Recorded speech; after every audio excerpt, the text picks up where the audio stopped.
Welcome to Real Estate Radio Live, an informative and engaging podcast discussing everything you need to know about the world of real estate. Your host, Joe Cucchiara, provides you with insight and guidance on how to buy, sell, finance, and invest in real estate. He also offers real estate tax management strategies, new construction advice, home improvement tips, and much, much more. And now, to guide you around the world of real estate, here's your host and Real Estate Radio Live team leader, Joe Cucchiara. Welcome in. This is Joe Cucchiara with Real Estate Radio Live, your podcast series. Thanks again for tuning in. Before we get started, just a reminder, you could reach us by going to the website at reradiolive.com. You could also call me anytime at area code 408-838-9060. I'm here for all your financing needs, anything you need in terms of financing, purchase, refinances, restructuring. Also, if you're in the need of business partners, if you have anybody that you need, realtors, financial planners, CPAs, real estate attorneys, we're here for you. Anything and everything real estate. We're here to help you in any way we can. Our show today is going to be about alternatives to conventional financing. And this has been a popular topic over the years just because the kind of the standard financing that we know is pretty basic, and it could be confusing sometimes, but it's pretty basic. It's called conventional financing is what it's referred to. So we'll go over that briefly, but what I really want to cover is anything that's alternative to conventional financing. There's a lot of programs. And you might be surprised, and this would be for anyone maybe that has less than average credit, or maybe you're not quite qualified, maybe you have a tough time getting qualified, maybe you have a little less of a down payment, or it could be income-wise. Maybe you don't qualify, but you have a lot of assets or cash. There's some different programs out there as well. So we're gonna cover all these. Let me get started by talking a little bit about basic conventional financing, just to give you a quick picture of that. And that is conventional 30-year money. Typically, the three different levels are at, when your loan amounts at $417,000 here in the Bay Area or less, that's conventional financing, and that is conforming, it's called. And then the next step up is called high balance conforming. And that level is anything above $417,000 up to $625,000. Again, this is in the high-cost areas here in the Bay Area and many others of that nature. So if you stay, anywhere from over $417,000 to under $625,000, you're still in what's called conforming high balance financing, which is good rates, although the rates have come up recently, but still, you're going to get good market rates. Now, anything over $625,000 is considered jumbo financing. In the Bay Area and really everywhere else is jumbo financing. And that's where, honestly, the rates are still just as good in some cases as you can find conforming. The difference on jumbo financing is that you're going to have a lot different underwriting guidelines, the way they look at the loan, the expectations, the requirements are going to be a lot different. For instance, with jumbo financing, they'll need additional reserves. They're going to ask that you have at least somewhere between 6 to 12 months of reserves set aside in a 401k, investment account, cash accounts, of what adds up to your principal and interest, taxes, and insurance. So let's say that you're making a purchase and it's jumbo financing. Let's say your payment is including property taxes and insurance is roughly $5,000 a month. Then the jumbo lenders are going to ask that you have at least $30,000 to $35,000. In some cases, they're going to ask for $60,000 in reserves after the close of escrow. And this money would be in an account, again, that you could access, which would be a 401k, retirement account, cash account. And those are typically going to be requirements that are completely different on jumbo than they are with conforming financing. So that gives you kind of a quick picture, if you didn't already know, the basic financing. Now, if you have a credit score of over 700, roughly, and you have a good profile in terms of no mortgage late payments, no issues around your credit, you're going to get good market rates on conventional financing. So now we're going to start talking about what happens to alternatives to conventional financing. These are programs, but for one reason or another, people don't all fit in the small box of conventional financing. So these programs I'm going to talk about now are alternatives to conventional financing. So now let's first talk about FHA. This is the one that's commonly known by many, and that is a loan that's government guaranteed.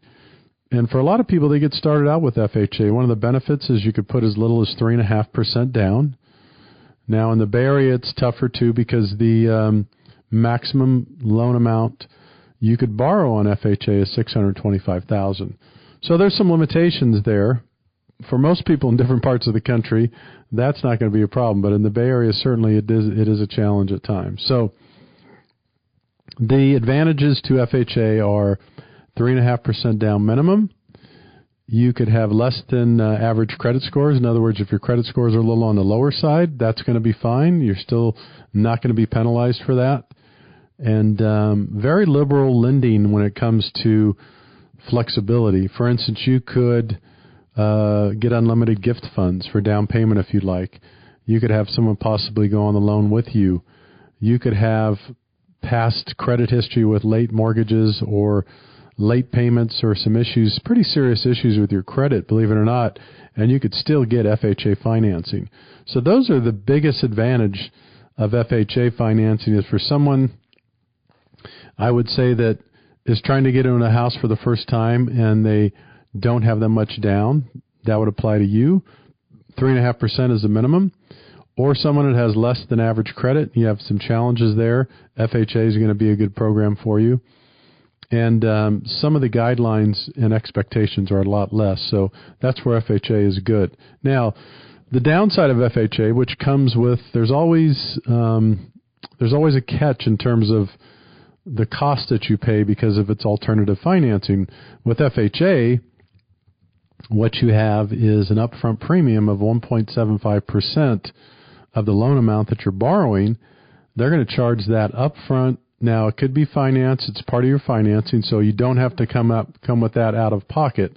That's the good news. But the financing with FHA does come up with an upfront premium of 1.75%. It gets financed within that mortgage on their financing. The other side of FHA is that there is mortgage insurance, and the reason there's mortgage insurance is that it's guaranteed by the government. That's one of the reasons they have this liberal program with a lot of the flexibility.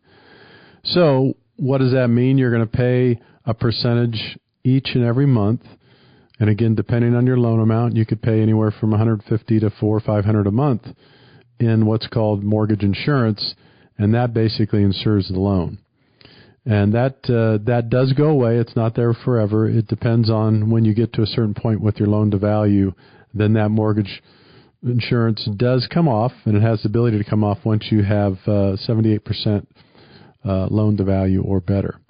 So those are the downsides to FHA.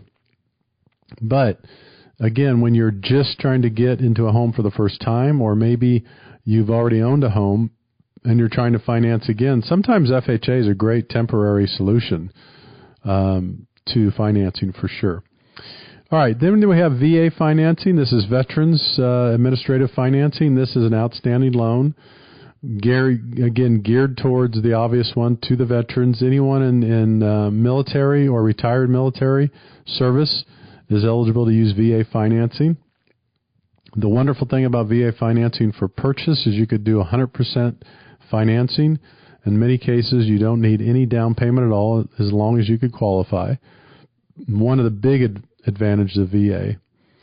The other one is that there's a funding fee that they use for VA, but there is not a monthly mortgage insurance, and that is a big advantage for VA financing.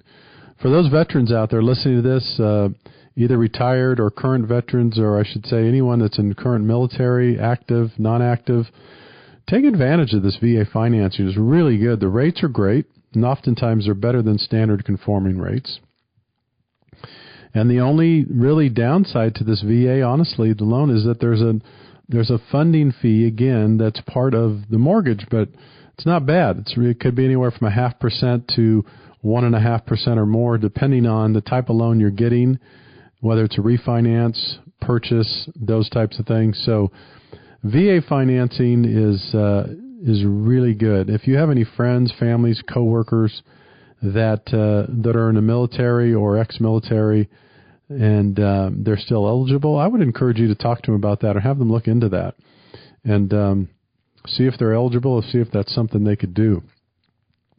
Before we take our first break here and we continue the conversation about alternatives to conventional financing, real quickly, there's a program called Home Ready.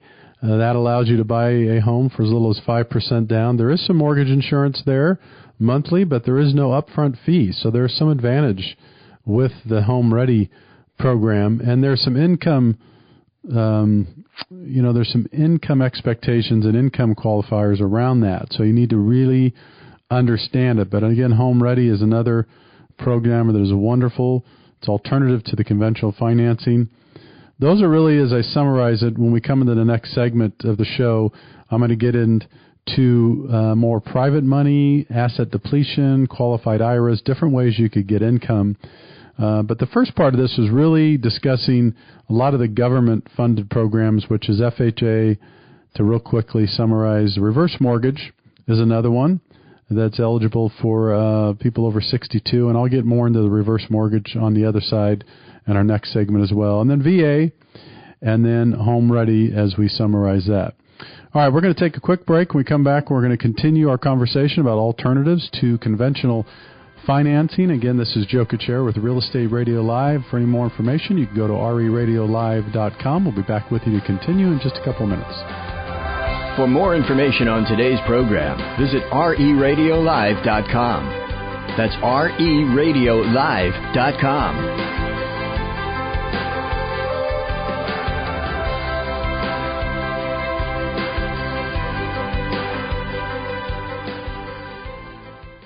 Hi, this is Joe Cucchiara, host of Real Estate Radio Live and Bay Area Mortgage Planner. In addition to being your home financing expert, please remember you could always contact me for other trusted advisors such as realtors, financial planners, and CPAs. Please feel free to contact me at 408-838-9060. That's 408-838-9060, or email joe at reradiolive.com, or visit my website at reradiolive.com for more details.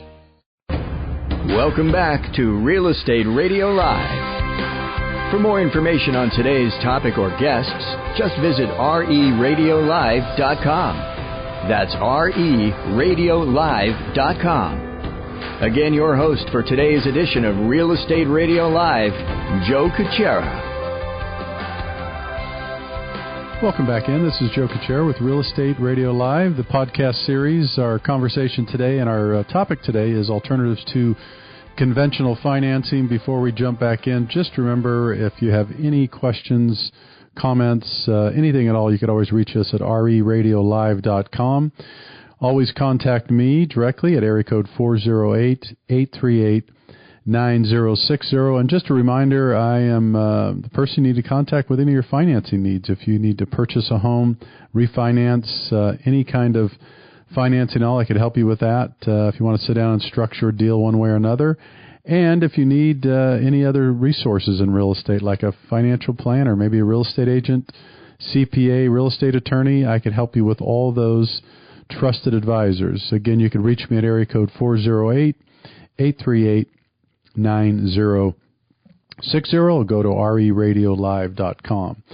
All right, we're going to jump back in, talk about alternatives to conventional financing real quickly. In the first part of the show, I covered FHA, VA, and then Home Ready programs. Those are government-sponsored programs that are great programs for primarily low and 100% financing on the VA or low down payments.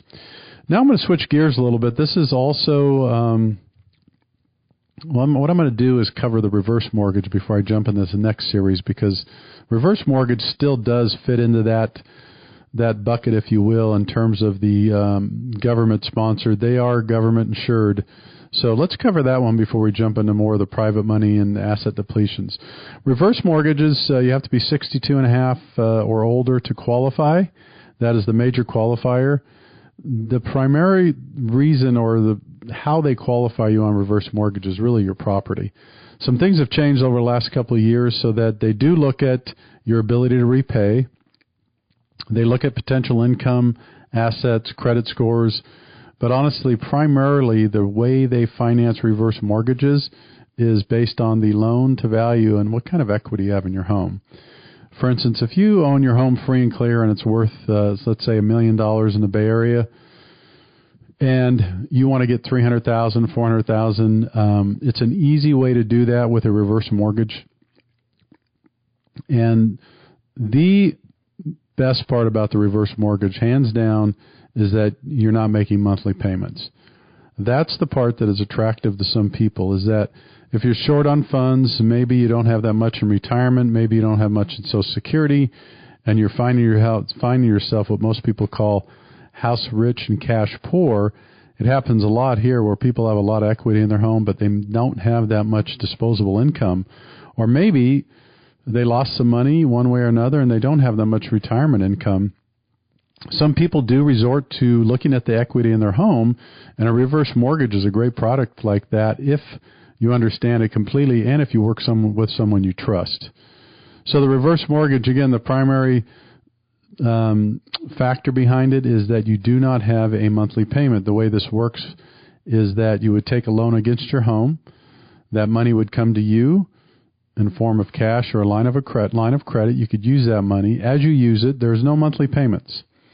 You might have to say, well, how does that work? The way that works is that it gets tacked on to the principal of the loan balance. So let's say you get a reverse mortgage for $300,000. And based on the interest rate, there is an interest rate and there's a cost associated with these loans.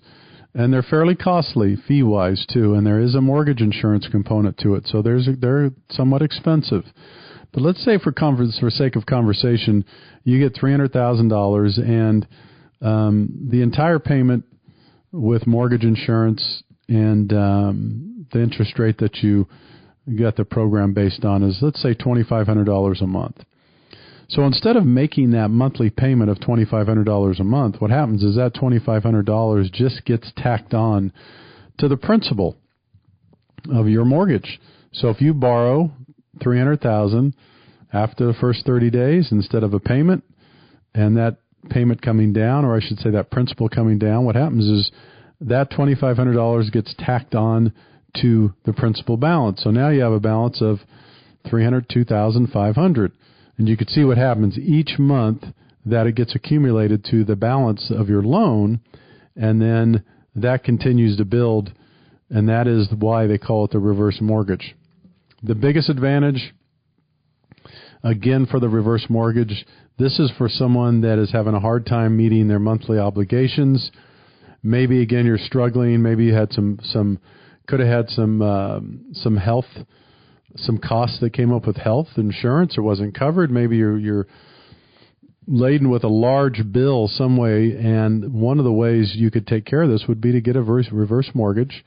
And I know some people that also get reverse mortgages, pay off some debt, put it in the bank, and they'll draw from it maybe a couple $1,000s a month, and they use it to actually live on for a while. And again, these are just alternatives to conventional financing, and that's the reverse mortgage. All right, let's move on and talk a little bit about private money. You hear about it all the time on different shows. You hear it on TV, see it on the internet. Private money, hard money, there's a couple different names for it, but this has really become a more popular resource lately, and it's because a lot of people are flipping homes or they need money quickly, and they don't want to go through the rigorous routine sometimes of financing if they need money quickly and they're trying to buy a house, let's say, to get financing. A lot of people will do what's called private money or hard money. And what's the difference? The difference is going to be something like this. Let's say you need money for a purchase quickly and you don't want to go through the regular financing. And let's say you want to borrow $500,000 to purchase, a rental property or a property you're going to turn around and fix it up and flip it. Or let's just say you need $400,000 for a purchase and you're not going to be able to come in until 6 months and pay that off. So something like that is going to cost you, again, this depends, but something like that is going to cost you probably at least 2 points, origination points. So if you borrow $400,000, that's going to be a cost of $8,000 plus standard closing costs. And then you're probably going to pay about anywhere from 8.5% to 9.5% interest, but it is interest only. So you could see the interest rate is much higher than conventional financing, and that's the reason. The reason for that is because it's risk-based, and that's why they call it private money and hard money, is that it's available, it's out there, it's quick to get. In some cases, depending on what type of transaction you're getting, you could do it in less than 2 weeks, sometimes within a week. You could get access to those funds. The good part about this is there's typically, again, they're not going to look at all your assets, income, credit like they would with conventional financing. They're going to take a look at it, the lenders that lend this hard money or private money. But it's not going to be solely based on your credit score, your ability to repay. What it's going to be based on is what kind of assets you have, what kind of holdings you have possibly. They'll even leverage other properties to loan you money. It's really a very creative way to get financing, but it's expensive. But some people will tell you they love private money and private financing. Here's why. If they see a deal they could jump on and they don't have to wait and they can make an aggressive offer, let's say, and they find a property that they could maybe get for $500,000 and it's going to go quickly, and they think they're going to save $50,000 to $60,000, let's say they think they're going to save $50,000 to $60,000 by getting private money instead of conventional financing by jumping on it quickly and making an all-cash offer. Then guess what? $50,000 to $60,000 savings. It doesn't sound like too bad of a deal if you're paying $8,000 in fees and 8.5% or 9.5% interest for maybe a 60 to 90 day period. Then all of a sudden that doesn't sound too bad. So private money is definitely an alternative. It's definitely something that's out there and something you want to look at if it is conducive to what you're doing. All right, let's move on. Just with a couple minutes left, I want to real quick cover asset depletion. This is what we do. Let's say someone is retired. Maybe they don't have traditional income. So we look at the assets that they have. And let's say they have $2 million in assets, but they don't have a traditional job. Maybe they took some time off. Maybe they're retired. And they really don't have enough income to qualify. We could take a look at assets and actually use those assets on a depletion program and give someone a certain amount of income depending on how much those assets are.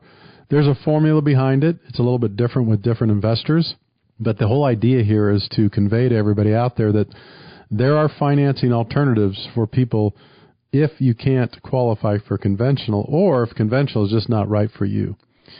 The last one I want to talk about is using qualified IRA income. This is used a lot. We use this on a regular basis.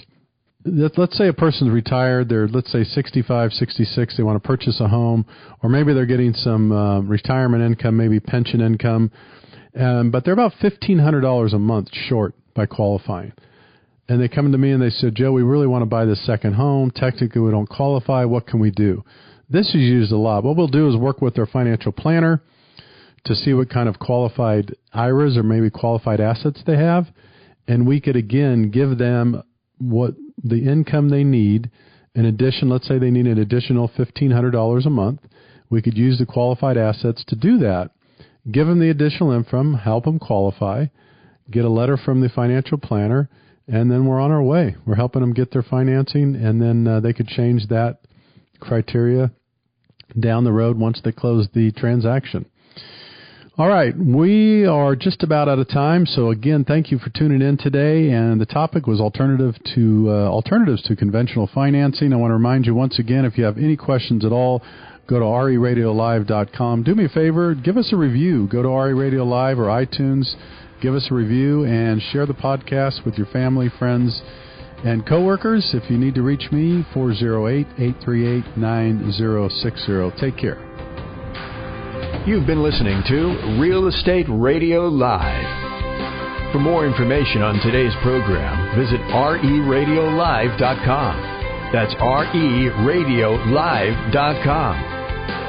Subscribe to our podcast. Discover more at reradiolive.com.